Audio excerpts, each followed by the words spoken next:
Hello and welcome to the Life After Diets podcast. I'm Sarah Dosanjh, psychotherapist and author of the book, I Can't Stop Eating. And I'm Stefanie Michele, binge recovery health coach. If you feel out of control around food, we get it because we've been there. Thank you for joining our conversations about how to make peace with food and feel more comfortable in our bodies. Now on to this week's episode. Hello and welcome to this episode of Life After Diets. I'm Stefanie and I'm here with Sarah. And today we're talking about, but I can't stop thinking about food, which is really distracting.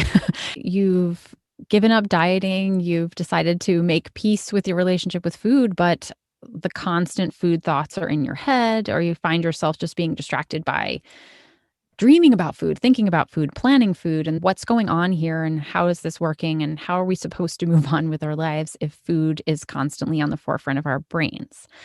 So, Sarah, what do you have to say? Did you experience this at any point, and or do you experience it now? And how do you connect all of that? Firstly, I wanted to say that I think this is the bit that people who do not struggle with food do not understand. That it's not just a battle each mealtime or each time you eat, but that it can be there constantly. I've definitely gone through those periods of time where when my head hits the pillow, I'm totting up what I've eaten during the day and deciding whether it was a good day or a bad day. There was a long time when I opened my eyes in the morning, the first thing I did was remember what yesterday was like. Was yesterday a binge day or not? And using that to determine how I was going to feel that day. So this is something I can absolutely relate to. I once saw a post on social media, and I've said this before, I can't remember if I said it on an earlier episode of the podcast, but it's the one that goes, people who don't struggle with disordered eating, don't really think about food unless they're hungry or they're eating. And people who do struggle with food think about food all the time, except when they're eating. That's the time that we switch off. You check out. Yeah. And so it's the small window when you're actually eating. Some people might, be experiencing a lot of anxiety when they're eating, and maybe your mind is full of thoughts. But particularly with binging, quite often there's this shutting down, there's this slowing down of thoughts. Maybe it's possible that one of the functions of binge eating is to give yourself a break from thinking about food all the time, right? Yeah, I have a few angles of this conversation that I think we could get into, but I would be remiss to not point out the most obvious reason that food would be on the forefront of somebody's mind. And that is that if we have been in a state of chronic dieting, or whether this is physically restricting or mentally restricting, that the idea of food as a coveted thing that we can or cannot have, or that has certain rules around it, is going to prompt your brain to hyper focus on food on purpose as a way of pointing you towards either getting it if we're physically restricting, or getting it if we're mentally restricting, because there's so many rules, and the idea that it might soon be out of our accessibility. So that our brain has an actual function of making you think about food as a way to get you to go get it. It's not that you're just some kind of glutton. I hear that a lot. That I'm just so selfish and greedy and gluttonous, that I can't stop thinking about food. I'm so obsessed with it. What's wrong with me? And that actually, no, your brain may be pointing you in that direction quite on purpose. In fact, it might end up in your dreams. I don't know if you've ever had that. I used to dream when I would be on diets, I would dream about food, that I ate it, and I'd wake up being like, oh no, and think that I'd ruined my diet. And it was really disturbing, but that your brain's actually doing that on purpose so that you go get it. It's meant to be happening. And so I want to first, point that out, that this can be like ground level work to look at first. Exactly. I think that has to be addressed first, because what's left after that, and we can't fight biology. Well, we can, but we tend to lose. And ghrelin's job, hunger hormone ghrelin, its whole job is to make you think about food. That's what it does.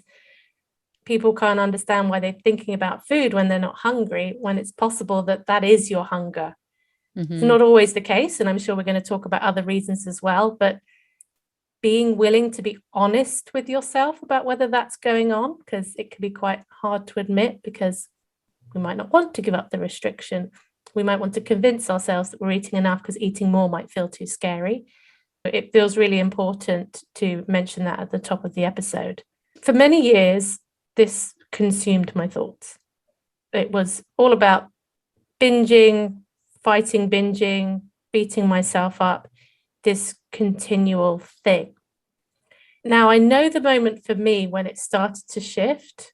I was reflecting on this before the episode, and I was trying to figure out, when did it start to shift and what is it I think helped that to shift, apart from the giving up restriction angle? And I know what my answer was, and I don't know if you have a sense of that. I can share mine first if you want to keep thinking about what it was for you. I'm curious. So for me, it began to shift when I realized and accepted there was nothing to figure out. I was trying to figure out what I should eat, when I should eat, how much to eat, all of that. I was so scared about losing control, about getting it wrong.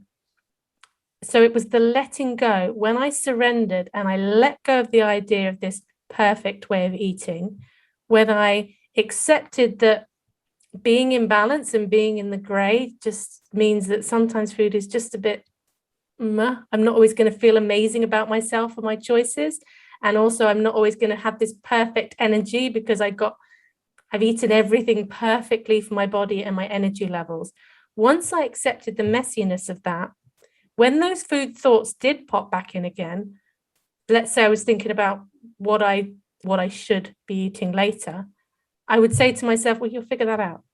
You'll figure that out. And if I was confused, I would name it and I would ground myself. I'd say, I'm confused about what to eat. And I can feel that tension building because of the confusion. And for me, confusion was a big trigger because the black and white thinking goes, well, if I don't know what to eat, I might as well binge. It makes the choice easier. It was letting go for me. It was surrendering to that which I cannot control. And I can't control the future. I don't know exactly what I'm going to eat over the next week. And when I was trying to figure out what that was going to be, that's when my head was getting full with food thoughts. Well, I think that's mental restriction, though. I think that that's what all those shoulds and the planning and the idea that there is a perfect way to do it and that that's what you should be doing or pursuing is part of what mental restriction is. I relate to that surrender as far as healthy eating and clean eating, where in the extent that I went to make it perfect, not only for me, but for my family. Like, okay, when can I go to this grocery store and when can I go to that grocery store? Because I have to get different ingredients and they're only available here. Okay. And then I have to, but we had this kind of food group for breakfast. So we have to have something different for lunch. Okay. And it was this, I was obsessed with the Food Network. I was obsessed with recipes that I would put in these binders at home according to like nutritional profile. And that is, I'm exhausted thinking about, and I'm also like, what else did I have time to do with that? Like, I don't have time for that anymore. But that, the surrender of the idea that I could perfect this, because also I couldn't really, like, there was always something getting in the way of something else. And the idea that it didn't have to look perfect anymore and that was no longer a pursuit. I consciously had to decide that was no longer going to be something I pursued. And I was, okay, like, we're going to do this imperfectly. And this is really hard, but close your eyes and go, was part of when the thoughts would start to creep in. When I would notice when the grocery store plotting and mapping and timing would come in, I'd be like, oh, there, I'm doing it again. Which I actually, as a side note, think was also a product of anxiety. And that when I would have, I have anxiety. And so my anxiety would manifest in food control. My anxiety didn't go away just because I decided to surrender the food control. It just went somewhere else. But at least I had the awareness to say, like, I'm putting my anxiety onto food control and I'm choosing not to do that anymore. I don't have to. So when I was able to assign that instinct anxiety and say, no more, we're going to suspend these thoughts of controlling food, I slowly was able to let go. And I actually, I don't know if you had this experience, but like, I was obsessed with the Food Network. I would only watch the Food Network. Oh my gosh, my kids were watching it with me. It was like, oh my, when I think back. And now it's like, if I catch an episode, I do still like to cook. So if it's an episode where it's delicious, like, oh, I'd like to make that, I'll watch it. It has entertainment value.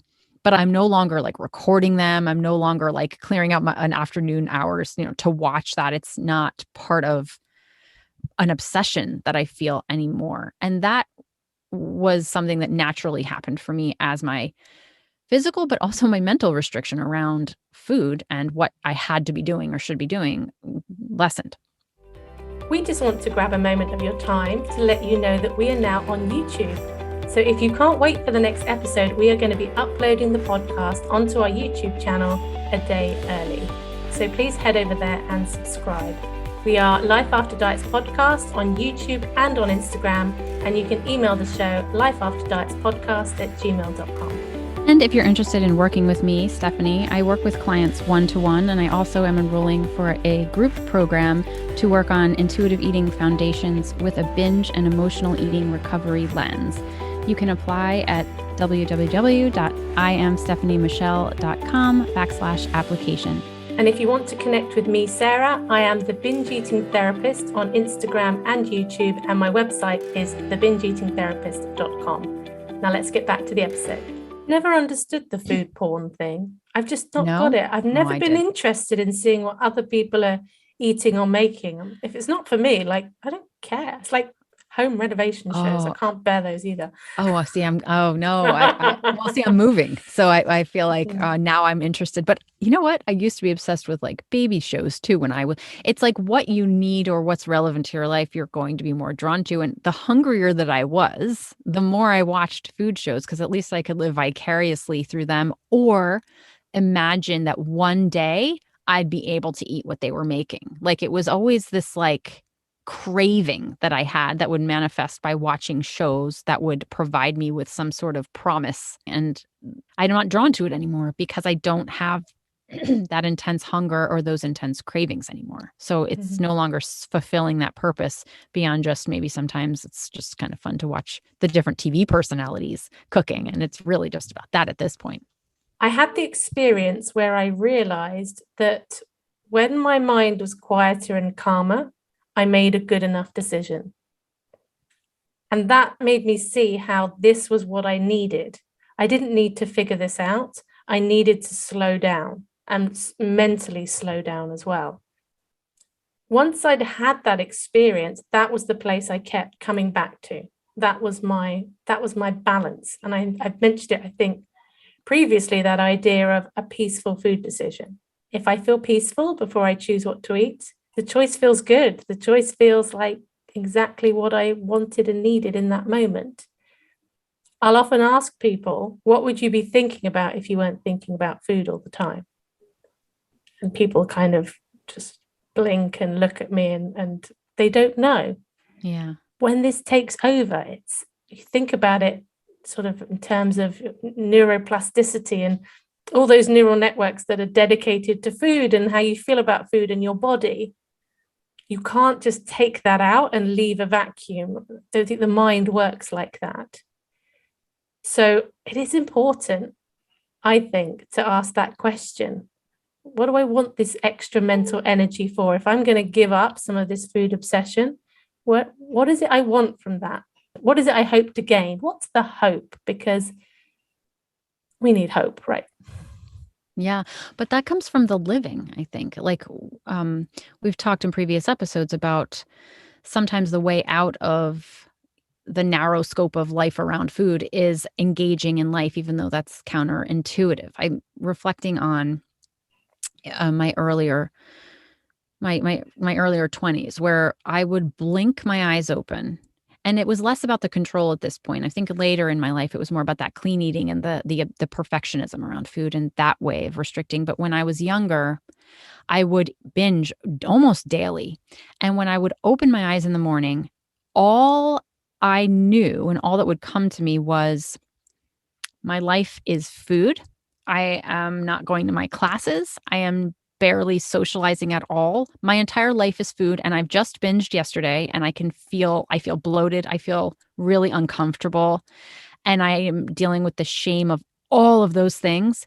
So guess what? I would start thinking about breakfast, like right there and then. In fact, actually, I would start thinking about ice cream. That was always the first thing I would think about. Sometimes that was breakfast, or just what I would eat all day long. But it was a distraction. Thinking about food served a purpose of escaping the discomfort of the reality of my life. And to ask what else would you rather be thinking, it's like, it doesn't really matter because I can't think of anything else because my life is this. This is my whole life. And the shame is so big that I don't really care about anything else. So, when I take a bird's eye view of this and how I ended up coming out of that particular phase of my binge eating at that point anyway, it was engaging. It was engaging in my life against my will because once I started going out with friends or actually going to class or whatever it was, I was able to then, of course, start thinking about those things where I would be able to, like, oh, I'm looking forward to this, or I'd remember something yesterday that we laughed about, or like it was the actual being in my life that gave me the other things to think about so that I didn't need food to distract me from an otherwise very empty life. It was enough that I was living and that was sustaining in and of itself. And the need for that distraction, granted, it didn't go away entirely. It's not like that's the cure all, but it gave me more to think about. And instead of just having food where food becomes your only thing to perseverate on. Mm. I think it's interesting your response to that question. What is it you would rather be thinking about? When I say to people, what do you want your relationship with food to look like? One of the first things they often say is, I don't want to be thinking about food all the time. So the thing that they want is something that they don't want. Does that make sense? Yes. Mm-hmm. So I'll say, you're telling me what you don't want. What is it that you do want? And keep grinding up against that. I don't know. And the brain just wants to go, like I saw you do there, wants to go, well, I don't care about anything else at the moment. My life is food. But what I found is when people are willing to stay with that discomfort and with that, in the moment, that truth for them, something starts to open up. Because what often happens is when we don't know the answer to a question, especially if it's something about us that feels challenging or maybe even shame-provoking, we want to go, well, I don't know. A classic one is when you say to somebody, would you speak to someone else like that? No. Why do you speak to yourself like that? I don't know. And then they move on to the next thing. Stay with that. Mm-hmm. Stay with that. Like, I'm doing this thing, or I don't know what this thing is. Can I stay here? Because when we hold ourselves in the confusion and the dissonance, confusion it's sometimes just two bits of, or several bits of information kind of competing, and you can't sort it all out. But if we can hold ourselves in that discomfort, that's where I think possibilities start to open up. It's not going to come as quickly as we want. That's why we get frustrated. But if we can pause with it, I think I wanted to use the word reward. That's interesting, considering last week's episode was about that. But there's a reward for staying in the discomfort of that usually. Well, talk me through that, because I want to put myself back in the shoes of when I would have been listening to this podcast and where I needed this podcast to help me out. So if I'm picturing myself back there, woken up and felt like, well, what would I rather be thinking about? I don't know. I just don't want this. Mm-hmm. What does staying look like? What do I do with that? It's holding the question. So it's like, okay, I don't know. What's my response to that? It's accepting as well in the moment you don't know, because that's going to reduce the frustration. If someone's asking you a question and you don't know, and it's something that's causing you a lot of pain, something like this, chances are there's going to be an emotional response to that. And it's pausing and staying with that. It's staying with this question. What would I rather be thinking about if I wasn't thinking about food? I don't know. Okay, you don't know. Stay there. What would you rather be thinking about if you weren't thinking about food? What do you imagine that mental space would be for you? It's allowing yourself to ask the question a few times. I'm not talking about sitting with it for hours until you get your answer, because the answer may not come straight away. But when you force the brain to pay attention to something for a little bit, and then you go off and do something else, you see it in exams, you don't know the answer to a question, you leave it, you come back, the answers come. If we keep asking these questions, managing that frustration, accepting that frustration's there, but asking it nonetheless, I think our brains start to work for us. Well, two things are coming up for me. The first is, at that time, I would have felt like I can't, it's difficult to sit with this because I have no one to hold my hand. I have no one here with me. I don't feel held. I don't feel contained. I feel like if I spiral into an emotional place, I'm going to be out of control or I'm going to feel worse. And I need more containment here. And I think this is where support comes in too, because as I'm reflecting, now I'm sitting here talking to you, I'm in this side of social media and having a lot of voices to help me navigate this kind of thing at the time. And I think that if you're not privy to this space, even in social media, it can feel very isolating and very alone. And the idea of sitting with something that feels so big and scary like that is overwhelming. And I think the drive to escape that is not to be underestimated. So having that support and knowing that someone's here asking me that question and can listen to my answer and hold my answer is really important, just as one note. And then the other thing I'm thinking about is I think that, if I was able to sit with this question, I would come to I know what I want to be thinking of. I would rather be thinking of a life where I'm feeling successful and I'm feeling engaged and I'm feeling like I have social groups or I'm okay with myself. I'd rather be thinking about life. And that's not possible for me. I think that's where my mind would have gone. I would have said, okay, I know what I want to be thinking about, but I don't have access to those things. And that's the problem is that, I can't do those things. It becomes a can't, a story of I can't because I'm such a mess and I don't get to have that life. And that's exactly the problem. This is my life and the life I'd rather have. I don't know how to get to. Mm-hmm. And I don't think we can until we can conceive of it. We can't create something until for ourselves, usually, I would say, I don't want to make too many grand sweeping statements about life until we can conceive of it. So it takes 5-6 years to train to be a therapist. And at the beginning, there had to be an idea that it was possible in order for me to go along, but it still felt really far off. I couldn't imagine what that would feel like. I couldn't imagine what that would look like. And then you go through this process and you see other people and you see what's possible. And you look at the students that are just a couple of years ahead of you and you think, well, if they can do it, maybe I can do it. They're like a human being too. And this, I think, loops back around to the community thing that you're talking about. But it's much easier, I would say, to change if we can find a way to go there in our mind first. And that must be small steps to jump from where you are, completely lost in the food, to successful and having the kind of social life you want, the kind of relationship that you want is just going to feel so far away from where you are now, it might lead to feelings of despair. But what would be a little bit better? What would make you a bit more comfortable than where you are now? Well, this, I think, ties back to perfectionism too, because sometimes we have an idea in our minds of what we want for ourselves, that life that we want it to be. And it looks like this. It looks like me in a thin body. It looks like me having a perfect relationship with food. It looks like me being at the top of my class or whatever it is. And there's a rigidity in that in that picture we have, and the identity that the fantasized identity that we build for ourselves. And it sometimes can come to, well, if I can't have it that way, then I can't have it. I'm not worthy of it at all, or I don't want it at all.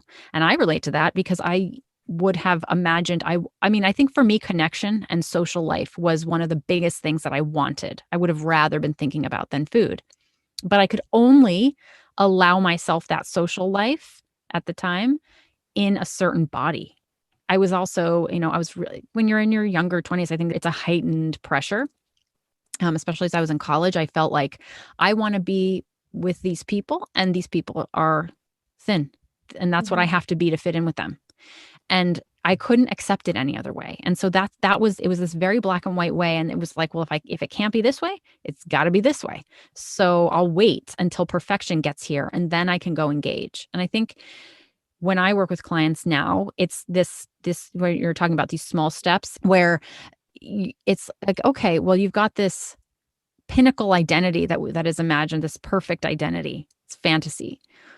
What are all the nuances in between of how this might look that might not be your perfect vision of your life, but what's something else? What's another version of your identity that you can contemplate at least? Or might you start thinking about it? What is a less perfect vision that you can embrace. And sometimes it's the willingness we have to look at that, and the willingness we have of saying, like, maybe I need to reconfigure the idea of what I need to be in order to live, or in order to be happy. Like, can that look different? And honestly, that can take a really long time if you're coming from a place of feeling really stuck in that black and whiteism, of just accepting that a different shade of gray might be relevant. Mm-hmm. You've talked about earlier the idea of readiness. And for a long time, I wasn't ready. I wasn't prepared. I can remember early on in therapy, a therapist talking to me about dating. I said, I'm not dating in this body. Mm-hmm. Like, I'm not. I don't even want to talk about it because it's just not an option while my body is this size. When you're in that state, it's painful. And we try every other way we can to circumvent and get to where it is we think we need to be. We keep trying and it keeps hurting, and we keep trying and it keeps hurting. And for me, the readiness came from that realization that I can't get there. And that was humbling, to realize I cannot get to where I think I should be, because I don't think it exists for me. Maybe it does for other people. I don't know. I have this idea of what other people can or can't do with their bodies, but maybe it just doesn't exist for me. And nothing you or I think, say in this conversation can get someone there. Mm-hmm. That comes from within, and it normally comes from just being fed up of suffering. Yeah. And I know it's exhaustion. It comes from exhaustion to me. But as this conversation evolves, it's like, well, yeah, it's a heck of a lot easier to think about food. What's for dinner? Exactly. It's like, doesn't that make sense then? I mean, it's a lot more tangible and concrete. What we're talking about here is like, I mean, it's intense, and it's also vague. It's abstract. It's not like okay, well, here's steps 1, 2, and 3. Here's how we address it. It's like, food is just easier. It's more simple. It's so much like we can do something about that now, versus what we're talking about is like this long range effort that's like a whole nother level. And I think it's important to notice that and to say, like, well, yeah, we're using food and or body size in some cases as the preferred, because we feel like we have more control over that, or we can affect change now, or we can go eat the thing now, or we can have the binge or the restriction now. And so I guess maybe bringing it down to like, well, what is an alternate? What is something else that feels actionable that can help as an alternative to food address some of these things? For me, rather than focusing on what do I need to be thinking about, I shifted the focus to how do I want to feel. When I began at the emotional level, that was my goal, if you like. I just wanted to feel more peaceful. And peace isn't an exciting emotion. Like, people will talk about, I want to be happy and I want to experience all these heightened, joyful emotions. And I think peace is so underestimated. For me, peace doesn't have an opposite. And there was an episode where you and I talked about when you're in an emotion, believing that the emotion is how it is, and getting to that point where you question that, so you don't necessarily trust it or be fully invested in it. I was thinking about this last night because I was thinking, well, what emotions can I trust then? Because even happy, joyful emotions might not be true, and these despairing emotions might not be true. And I just settled on peace. For me, peace is the emotion or the feeling that I trust, because in my experience, it doesn't have an opposite. It doesn't have a come down. So to live in that peaceful place, I mean, I'm not living there all the time, but that's where I want to come. That's why I keep coming back to that word when I talk about making peaceful decisions around food.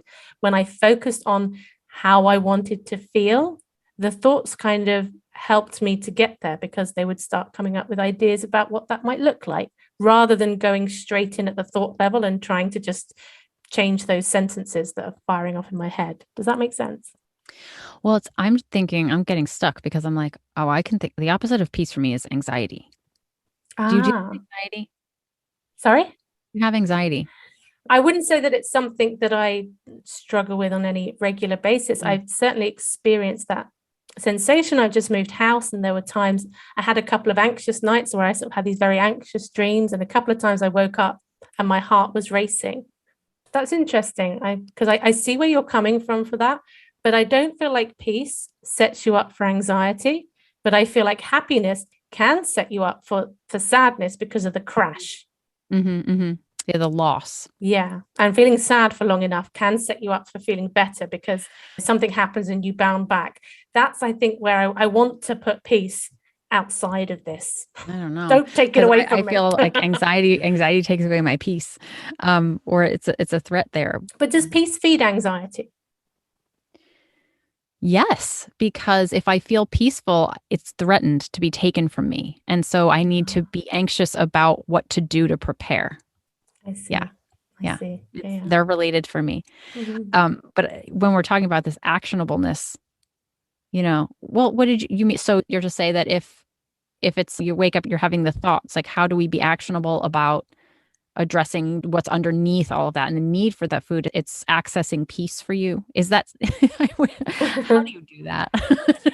Well, the question is, we're talking about actionable. I'm thinking my idea is around people perhaps being able to ask, how is it that I want to feel around food? If we just narrow it down specifically to food, how do I want to feel around food? Because most of the time, everything we want is because there's a feeling that we want.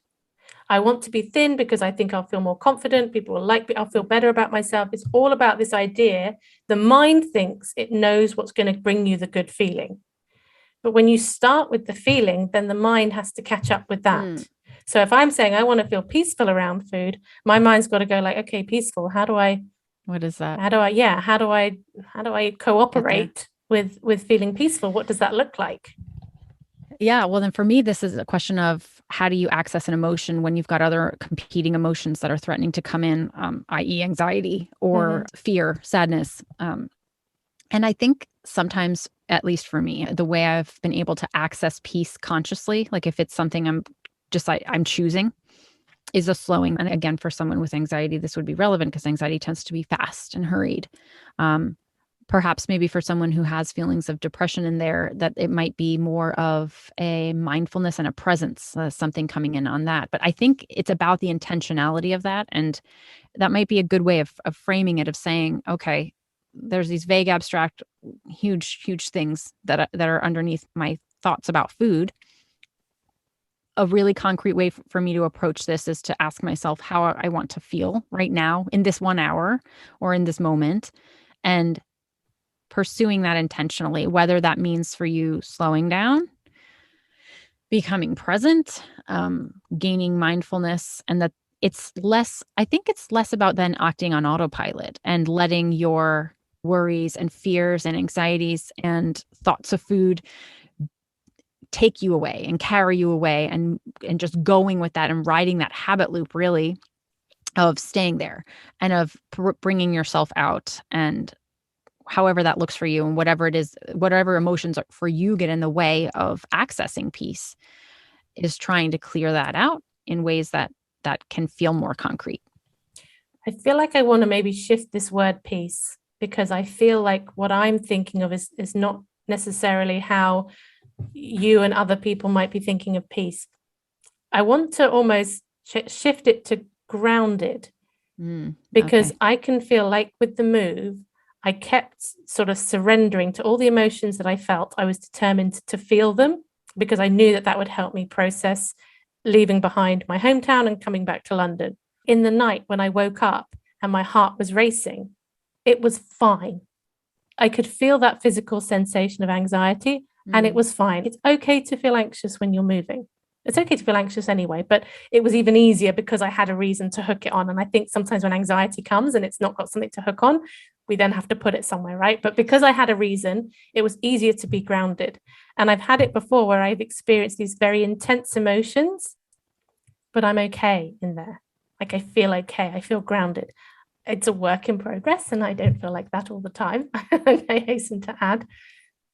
That's what it is. It's like I was going to use a biblical phrase then. I was going to say the peace that surpasses understanding. It can't be understood. It's just a sense of everything's okay, even when your emotions are trying to tell you otherwise. That's what I want for me. Groundedness I can get behind, because to me that's something I can actively pursue, actually in a way that concretely makes sense. That's why I sit on the floor in my closet. There's something about being on the floor for me that makes me feel really like rooted.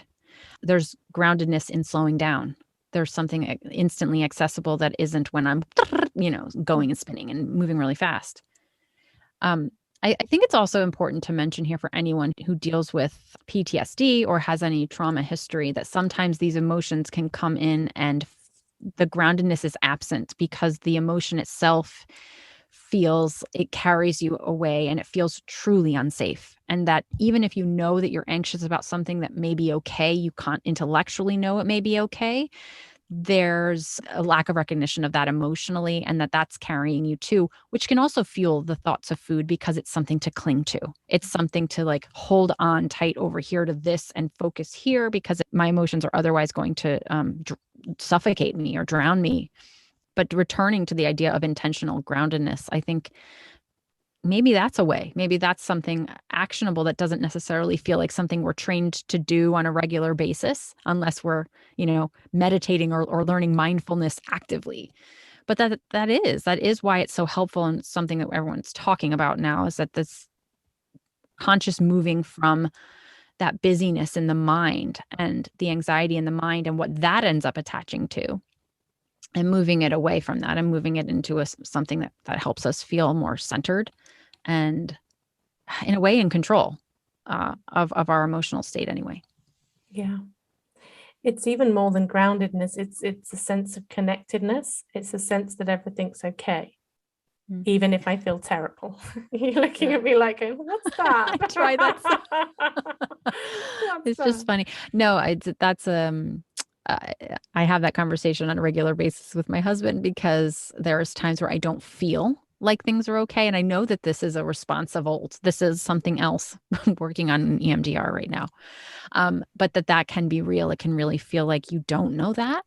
And to think about food is a lot safer. Like I really have a great understanding for that because if it comes from your core that something's not okay, then if you can control food, at least you got something. It's grounding itself. I think that food and body control sometimes is the grounding. I think it's recognizing that we're using unhelpful coping mechanisms. If we're focused on food and body, that's not actually serving us. It does serve in a way. It does really ground you. But that's not ultimately very helpful. And to move it to something that is more sustainable and is serving your life on a larger level. Mm-hmm. Just having a think about what we think the main takeaways might be. Steph, what is it you'd like to leave the listeners with? Well, first laying the groundwork of looking at physical and mental restriction. And if those are at play, then your brain will biologically be pointing you towards food's thoughts and that's something to normalize and recognize as the first line of defense.